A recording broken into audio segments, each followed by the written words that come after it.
He couldn't walk, but entire kingdoms ran from his name. Ivar the Boneless, born into the most brutal culture in human history, where weakness was a death sentence, where the strong survived and the broken were left to die.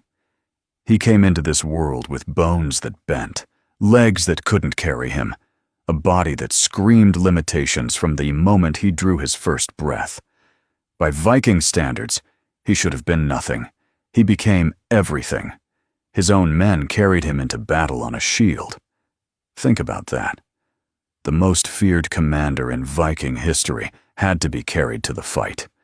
And the moment they set him down, every enemy in front of him wished they had never been born.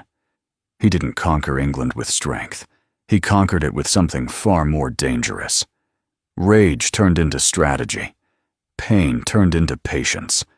A lifetime of being underestimated turned into the most ruthless military mind the Norse world ever produced.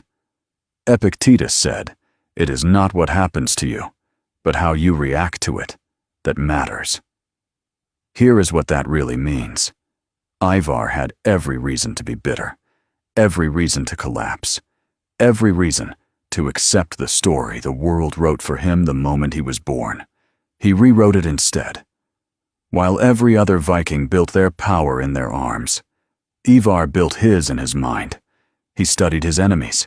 He understood psychology.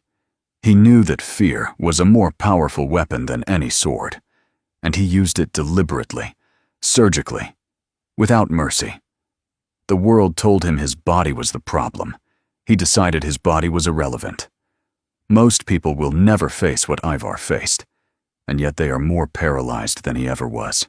Paralyzed by opinions, paralyzed by failure, paralyzed by a bad month or a bad year, or someone who told them they weren't enough, walking around on perfectly working legs going absolutely nowhere. Ivar the Boneless never walked a single step, and he walked further than almost any man in history. Your limitation is not your sentence. It is your separation from everyone who was comfortable enough to stay ordinary. Follow. The most feared person in the room is never the most able. It is always the most hungry,